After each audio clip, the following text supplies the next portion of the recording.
Êxodo 3, do 1 ao 6. Moisés pastoreava o rebanho do sogro Jetro, que era sacerdote de Midian. Um dia levou o rebanho para o outro lado do deserto e chegou a Horebe, o monte de Deus. Ali o anjo do Senhor lhe apareceu em uma chama de fogo que saía do meio de uma sarça. Moisés viu que, embora a sarça estivesse em chamas, ela não era consumida pelo fogo. Moisés então pensou: vou me aproximar para ver essa coisa impressionante, porque a sarça não se queima. Quando o Senhor viu que ele se aproximava para observar, Deus o chamou no meio da sarça. Moisés, Moisés, aqui estou, ele respondeu. Então Deus disse: não se aproxime, tire as sandálias dos pés, pois o lugar em que você está é terra santa. Amém? Amém. Vamos entender um pouquinho aqui sobre os elementos que são apresentados nesse texto. Coloca para mim a imagem da sarça, fazendo favor. Eu trouxe para vocês, eu fui pesquisar, né, gente? A gente sempre viu a sarça, uma arvorezinha pegando fogo, e eu falei: gente, o que é uma sarça? Vê se apaga a luz para mim aqui da frente, só para o pessoal ver melhor. Se conseguir apagar a luz, por favor. Vamos lá. A sarça, ela é um arbusto espinhoso e seco. Deixa eu sair da frente. Olha só como é a sarça. Ela não é uma arvorezinha. Eu acredito que talvez tenha alguma arvorezinha, né? Porque tem vários tipos de sarça.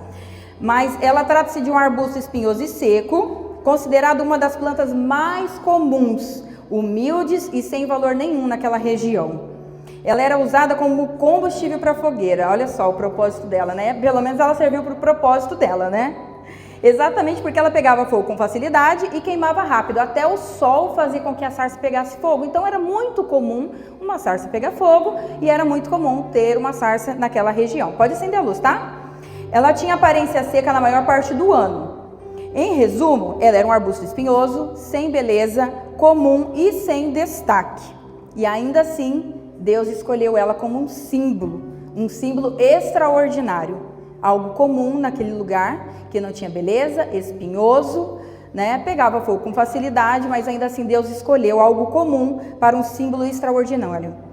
Em 1 Coríntios 1, 27 diz assim: mas Deus escolheu os que são loucos para o mundo a fim de envergonhar os sábios, e os que são fracos para o mundo a fim de envergonhar os fortes. Deus escolheu as coisas insignificantes do mundo, os desprezados e as coisas que não são, para invalidar as que são, fim de que ninguém se vanglorie diante dele. E às vezes existe um momento em que a gente está se sentindo perdida, invisível, esquecida, subestimada, né? Quantas vezes a gente não se sente assim no nosso dia? Ou várias vezes por dia, né? Às vezes, hoje não, mas tem gente que se sente assim várias vezes por dia. Mas o céu, ele não vê como o mundo vê a gente. Porque enquanto o mundo procura palácios, grandeza, relevância, likes, visualizações, quantas pessoas não estão buscando isso nesse mundo? Deus ainda escolhe as sarças, amém? Aqui nesse contexto, a sarça ela representa cada uma de nós. E aí fala assim para sua vizinha: sou eu, Jesus. Quem já viu esse Reels? Não? Vocês têm que assistir, depois eu vou mandar lá no grupo. Jesus está no centro e os 3 discípulos. Aí ele fala: essa noite alguém vai me trair. Aí João pergunta: sou eu, Jesus? Ele: não, João. Aí Tiago pergunta: sou eu, Jesus? Jesus fala: não. Aí Judas pergunta: sou eu, Jesus? Aí Jesus: sou eu, Jesus? Ele sabe que é ele, né? Que ia trair Jesus. Então fala mais uma vez para sua vizinha: sou eu, Jesus? Para o mundo, nós podemos até ser improváveis, mas que bom que você não foi escolhida pelo mundo, amém? Amém! Nós somos escolhidos por Deus. Amém. Em João 15,16, vocês não me escolheram, mas eu escolhi e designei para que vão e deem fruto, um fruto que permaneça. Então nós vemos aqui que desde o princípio não fomos nós que escolhemos, Ele nos escolheu a cada uma de vocês, desde o momento do nascimento, desde o ventre da sua mãe, lá em Salmos 139, que eu amo esse salmo, fala que nós somos escolhidos desde o ventre, que ainda mesmo sem forma Ele nos viu dentro do ventre da nossa mãe, e que não há como fugir, não tem como se esconder. Se você descer o mais profundo abismo, Ele está. Se você subir aos céus, Ele está. Se você for para o mar, Ele ainda vai te guiar, a mão dele vai te guiar, amém? Quem crê nessa palavra? Amém. Aleluia, amém. Jeremias 1:5. Gente, eu vou ler bastante a Bíblia, hein? Na Bíblia fala muito sobre escolhas, sobre sermos escolhidas, sermos geradas por Deus. Então, assim, nós temos um arsenal de versículos bíblicos que falam sobre isso. Jeremias 1:5. Antes de formá-lo no ventre, eu escolhi; antes de você nascer, eu o separei e o designei profeta às nações. Então eu disse: ah, soberano Senhor, eu não sei falar, pois ainda sou muito jovem. Mas alguém falou isso na Bíblia, foi Moisés, não foi? Não sei falar, só foi eu, Jesus. E o Senhor, porém, disse: não diga que é muito jovem a todos a quem eu enviar. Você irá e dirá tudo que eu ordenar a você. Não tenha medo deles, pois eu estou com você para protegê-lo, declara o Senhor. O Senhor estendeu a mão, tocou a minha boca e disse-me: agora ponho na sua boca as minhas palavras. Levanta a mão, vou declarar mais uma vez. Agora ponho na sua boca as minhas palavras. Veja, eu hoje dou você autoridade sobre as nações e reinos, para arrancar e despedaçar, para arruinar e derrubar, para edificar e plantar, amém? Aleluia, quem crê aplauda, amém, Jesus. Você é escolhida para um chamado extraordinário, eu creio nisso, você crê? Amém. Então nós falamos da sarça, vamos falar um pouquinho sobre o lugar, tá? Onde Moisés encontrou a sarça? Em Horebe, conhecido também como Monte de Deus, que é o mesmo lugar que posteriormente Deus vai dar a tábua dos 10 mandamentos para Moisés, o mesmo lugar. A sarça, ela crescia no solo árido, rochoso e pobre do deserto do Sinai e de Midian. E ela sobrevivia a um calor escaldante de dia e frio extremo à noite. E para sobreviver nesse solo hostil, algumas sarças desenvolviam raízes profundas que buscavam qualquer gota de umidade escondida debaixo das pedras. Então, nós vemos aqui que a sarça, ela é resiliente. Ela crescia onde nada mais crescia, ela florescia, né? Ela era um arbusto, claro, mas ela florescia onde nada mais florescia, no deserto, naquele ambiente hostil.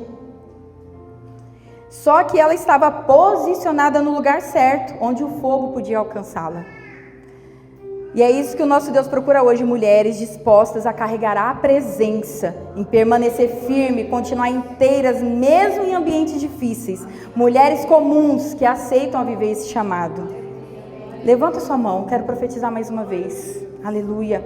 Profetizo sobre a sua vida hoje, que as suas raízes serão aprofundadas em Deus, que você não vai ser atingida pelo calor do dia e nem pela frieza, pela extrema frieza das adversidades da sua vida espiritual, e que você encontrará águas, as águas que vão saciar a sua sede e renovar a sua força. Eu profetizo sobre a sua vida, sobre a sua casa, sobre a sua família, sobre o seu casamento nessa noite, em nome de Jesus.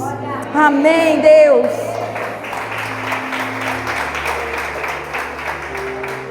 A sarça aqui, ela simboliza todas nós que atravessamos ambientes difíceis, que temos dores, que temos escassez, sem perder a nossa essência. Porque nós não somos definidas pelas lutas, nem pelos ambientes que a gente passa. É claro que isso ajuda a nos forjar, né? Nós somos a imagem ou a característica das 5 pessoas que a gente anda e os lugares onde a gente frequenta. Nós temos isso, né? A gente vive num mundo onde a gente vai colocando na nossa mochilinha coisas, né, que a gente vai carregando pela uma vida. A gente recebe uma carga dos nossos pais e depois que a gente tem uma vida adulta, a gente pega dos amigos, da igreja, do trabalho, do marido. Quem aqui é agitado e tem um marido tranquilo? Eu também. E quem aqui antes tinha vontade de bater em todo mundo e por causa do seu marido você nunca matou ninguém? Quem aqui?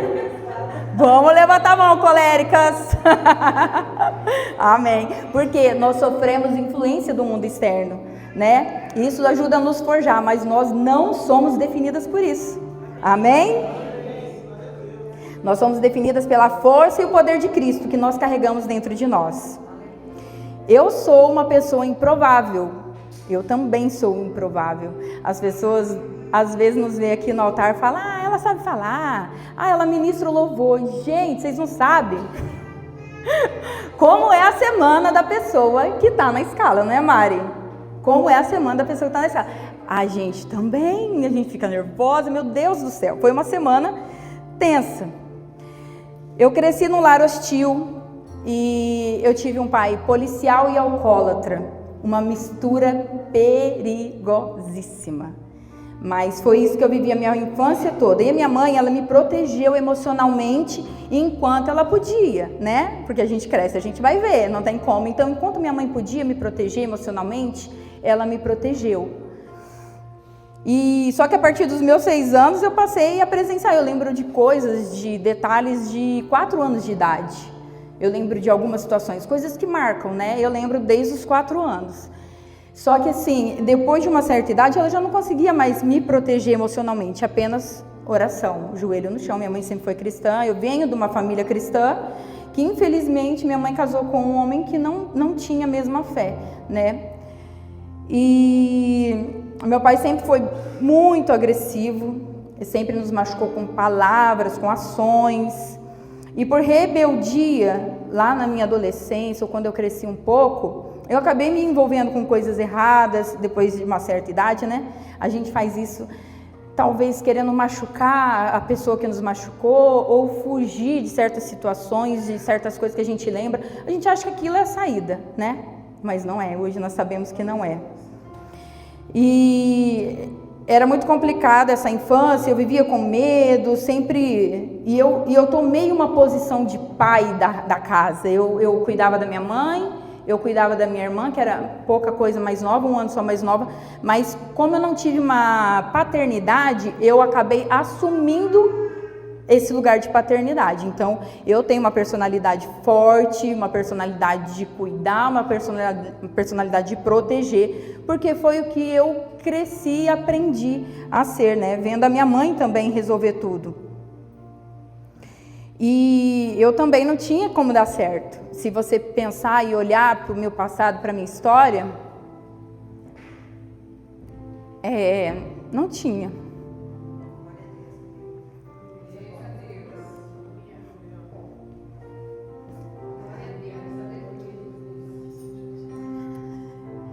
Eu era uma improvável.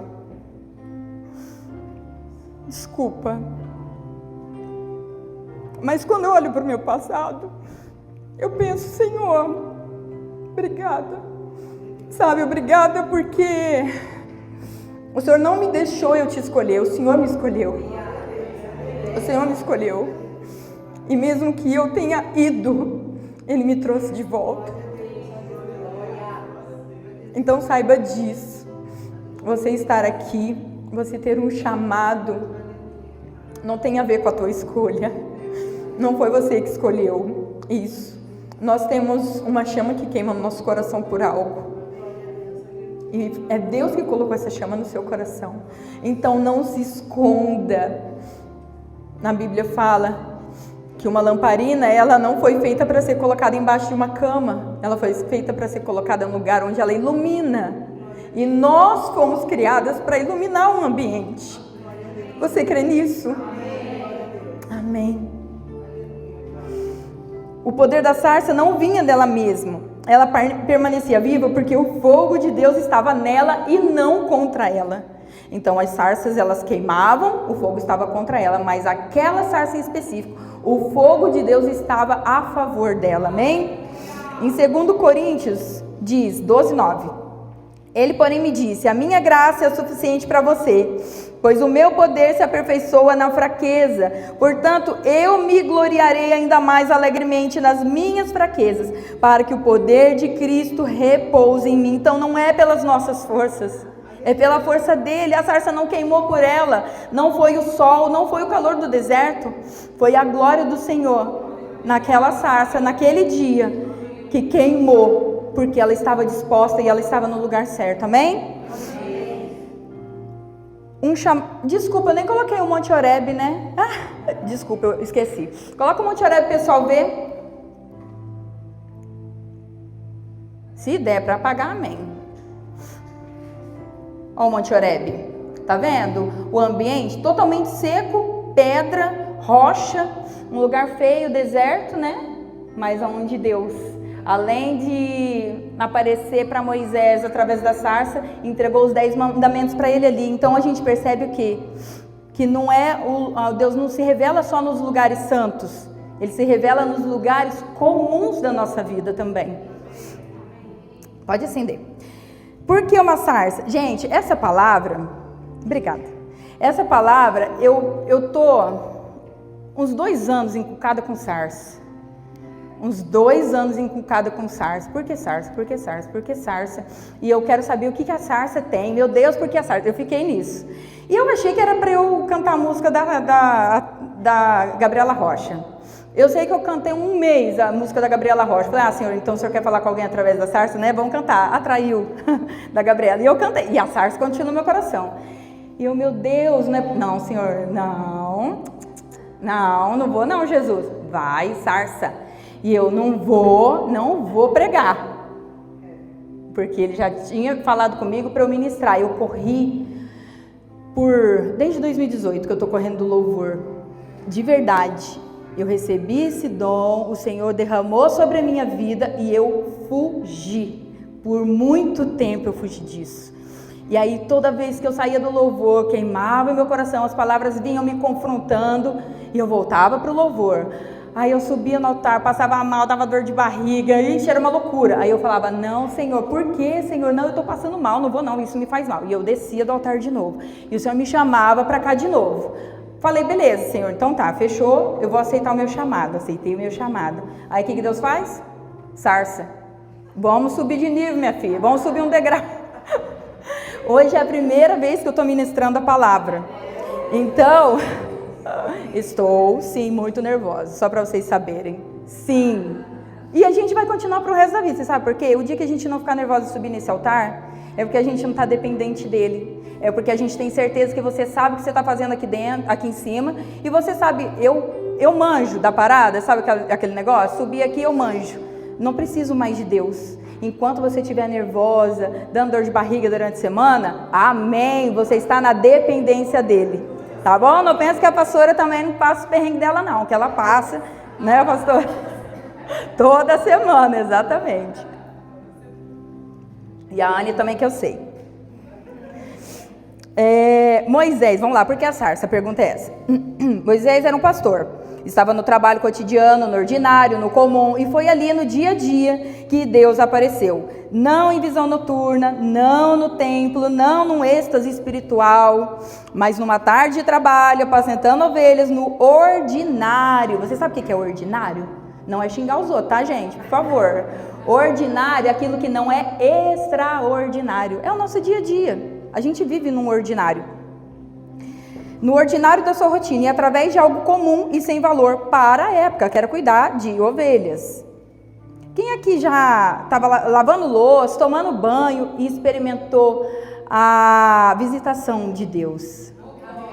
Durante o nosso ordinário. Quer ver um lugar massa para falar com Deus? Lavando louça, gente. É muito bom. Eu, particularmente, tem vezes que Deus arruma um monte de louça lá para mim. Eu falo, entendi. Beleza. Beleza, Senhor. Engraçado, eu acho que esses pratos deram filhote, não é possível. Eu falo, não tinha tudo isso de louça. Mas, aí você vai lavar a louça, aí você está ali falando com Jesus. E ele se apresenta nesses momentos. A sarça estava ali em chamas, mas Moisés precisou parar e se aproximar para ouvir. O texto diz, o Senhor viu que ele se aproximava para observar. Somente então Deus falou. Havia um requisito aí, para Deus falar. Atenção e movimento em direção à presença. Deus bate na porta, se a gente abrir, ele vai entrar. Então, para Moisés ouvir, ele teve que parar e caminhar em direção à presença. Cabe a nós termos sensibilidade para ver e ouvir e coragem para se aproximar, porque não basta ter sensibilidade. Eu ouvi, Senhor, o Senhor falando comigo, amém, glória a Deus. Aí Deus fala assim, vai lá naquela irmã, ora por ela. Você ouviu, não ouviu? E a coragem? Então, o Senhor falou, vai, hein? Será que eu falei com alguém aqui? Não sei. Pode ser comigo também. Vamos lá, Antes de Moisés se aproximar, Deus disse, não se aproxime e tire as sandálias dos pés, porque o lugar onde você está é terra santa. Na cultura antiga do Oriente Médio, especialmente em contextos hebraicos, tirar a sandália era um gesto de reverência, humildade e reconhecimento de autoridade.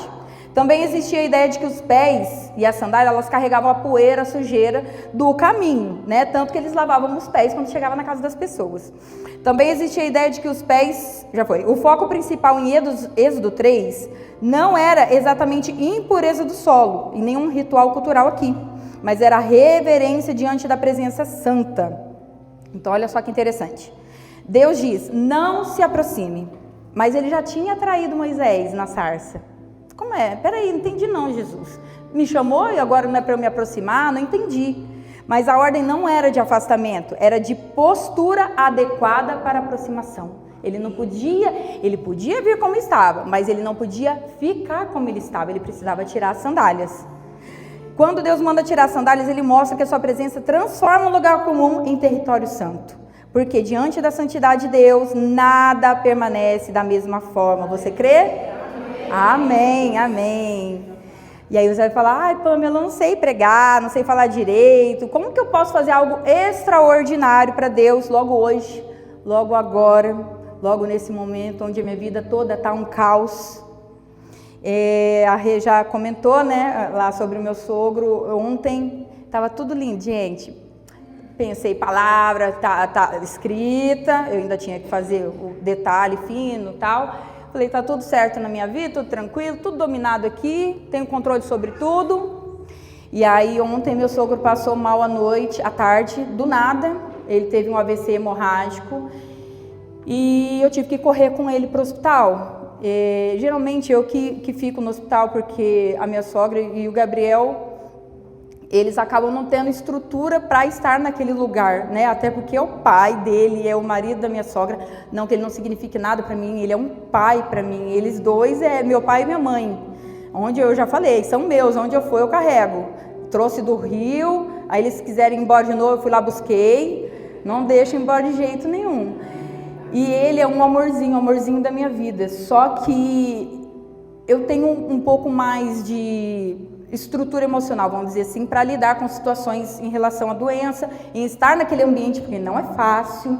Tinha umas 25 camas de idosos, todos doentes, gritando, e isso e aquilo, e eu estava lá firmão junto com ele, ajudei até a virar um senhorzinho que estava vomitando, ajudei a enfermeira, eu já queria ir lá ressuscitar os outros, se deixar eu vou.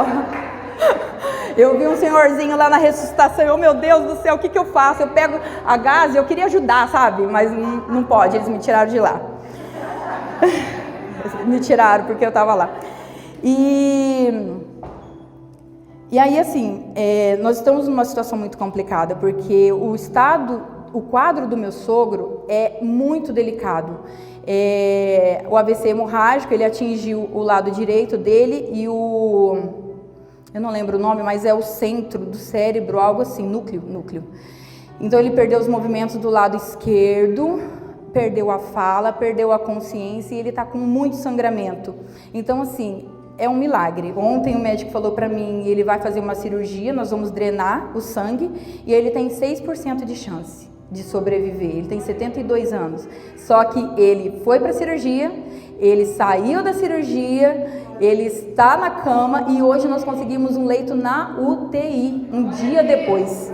Então assim, cara, se não é Deus, eu não sei, mas eu creio. Ele se agarrou 6% de chance dele e Deus honrou isso, né? Então assim, não é para exaltação isso, mas qualquer pessoa, ou talvez alguém que não tenha entendido seu chamado ainda, falaria, poxa, não estou bem para ir pregar. Não estou legal, acho que eu não vou não, tem alguém para me substituir, mas quando eu parei para pensar, e eu saí do hospital hoje, era 3 horas da tarde, eu não tinha nem estudado a palavra, eu vou confessar. E aí eu falei, meu Deus, e agora, Senhor, como é que eu vou fazer? Mas eu não vou correr, Jesus, eu não vou correr, porque se meu sogro está vivo, por que eu não vou fazer suas coisas? Né? O que ia adiantar eu ficar em casa? O que ia adiantar? Eu não posso ficar lá no leito com ele. Se eu pudesse ainda ficar lá, tudo bem, mas eu não podia, eu vou ficar em casa. Falei, não, Senhor, sabe por que eu não vou correr? Porque não é sobre mim, é sobre ele. Eu não vim aqui falar de mim, eu vim aqui falar dele. Quantas vezes a pastora e o pastor subiram no altar destruídos, despedaçados? Quantas vezes eu subi no altar para ministrar o louvor despedaçada? Mas não é quando eu estou bem. E o louvor não é para mim, o louvor é para as pessoas que entram e precisam se aproximar. Nós, como ministros de louvor, somos agentes de aproximação da igreja a Deus. Então, quando você entende esse chamado, quando você entende para que o Senhor te chamou, nada vai te parar, amém? Aleluia! Amém! Vamos lembrar então, 2 Coríntios 12, 9. A minha graça é suficiente para você, pois o meu poder se aperfeiçoa na fraqueza. Quem aqui se sente fraco hoje? É hoje que o poder dele vai se aperfeiçoar na sua vida, amém?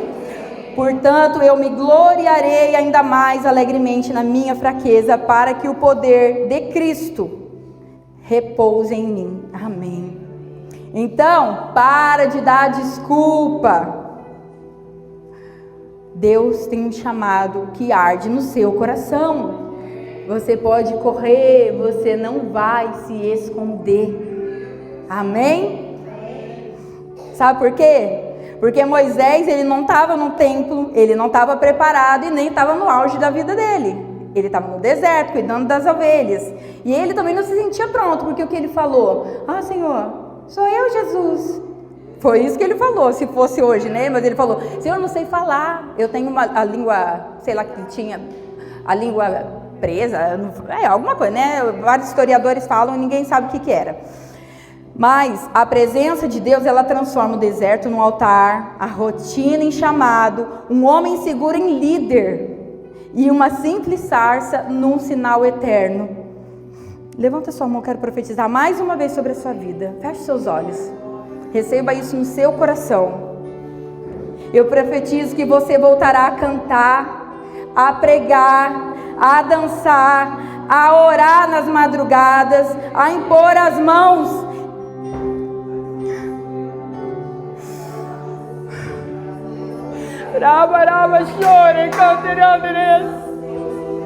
A impor as mãos sobre os paralíticos e eles vão andar. Você vai curar os enfermos, pregar a palavra para todas as pessoas que estiverem à sua volta. E você vai profetizar as nações, amém? Aleluia! Você crê, aplauda o Senhor. Nós cremos, Jesus. Nós cremos na tua promessa, Senhor. Feche seus olhos. Diga isso para o Senhor, eu creio nas tuas promessas. Eu creio nas tuas promessas. Porque lá atrás o Senhor me fez uma promessa. E eu não acreditava. Eu não acreditava porque eu era uma improvável. Eu tinha tudo para dar errado. Eu nasci numa família desestruturada. Eu não tive uma paternidade, eu tinha muita dificuldade de orar.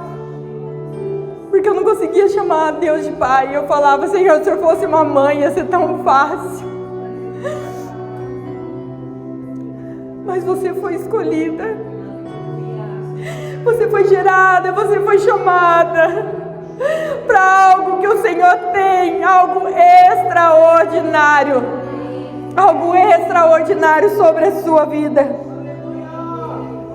Então, se você não lembrar de mais nada nessa noite, lembra-se apenas disso, que o seu nascimento não criou o chamado, Foi o chamado e o propósito de Deus que tornou seu nascimento necessário. Esse propósito queima no seu coração. O Senhor quer te usar nessa área. Se coloque de pé. Apaga as luzes para mim. Eu quero mais uma vez orar por você. Você não é um erro. Você não é um acaso. O seu nascimento não foi um descuido nem um susto. Você já era esperada e planejada. Oh, Senhor, nós clamamos pela Tua presença, Pai. Nesse momento, Senhor, eu entrego a Ti a vida das minhas irmãs, Jesus.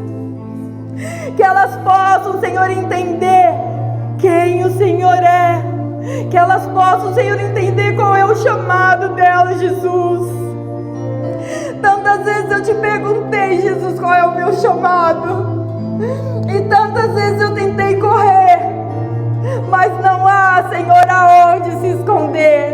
E que as suas filhas possam entender, Jesus, que elas nasceram com um chamado e um propósito para as nações, Senhor.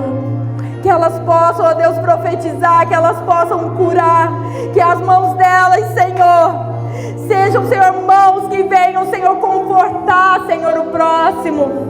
Mãos que venham, Senhor, curar, Senhor, os enfermos. Que as palavras que elas disserem, Senhor, sejam profetizadas, Senhor, aos quatro cantos desse mundo, Pai. Que as mães nessa noite, ó Pai, possam impor as mãos sobre os seus filhos, ó Pai. E que essas crianças sejam lançadas como flecha. Porque o Senhor, ó Pai, tem um propósito para cada uma. E que elas possam entender, Senhor, que essa chama que arde no coração é algo que o Senhor quer fazer sobre, Senhor, essa nação. Elas foram chamadas e escolhidas, ó Pai. E que elas possam perceber e entender qual é o Teu propósito. Que as raízes sejam aprofundadas, Senhor. E que mesmo que elas estejam no ambiente hostil, que elas encontrem água. Que elas encontrem, Senhor, água, Senhor, as águas que correm do trono. Que elas sejam saciadas, ó Pai, da Tua presença, do Teu Espírito. Visita essas mulheres, Senhor, nas madrugadas. Que elas voltem a orar, Senhor, colocar os joelhos no chão, ó Pai. E onde elas pisarem, seja delas por herança.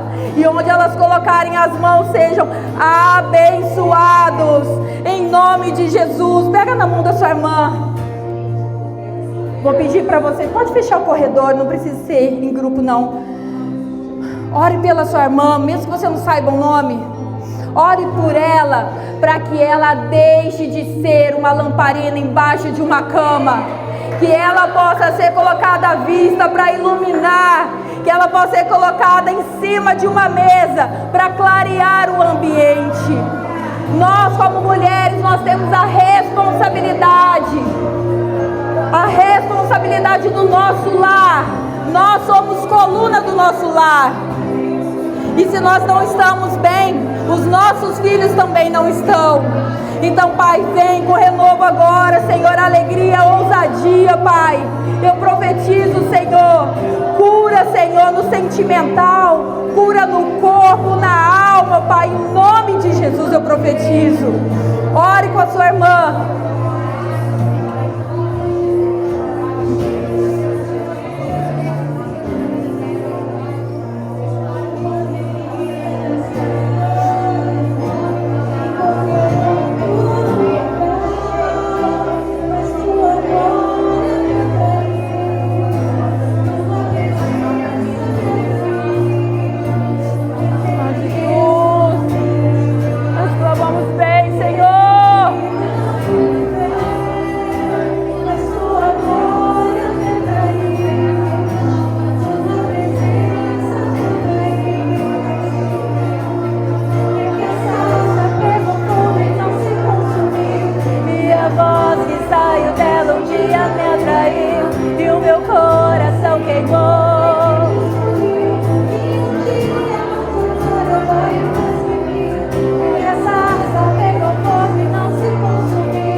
agradecer.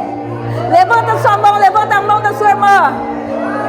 Nós agradecemos a Ti, Jesus, pelo privilégio de Te conhecer, pelo privilégio de podermos Te buscar e Te encontrar, pelo privilégio de termos sede e podermos beber de Ti, pelo privilégio, Senhor, de tocarmos o Teu fogo, ó Pai, e sermos sarados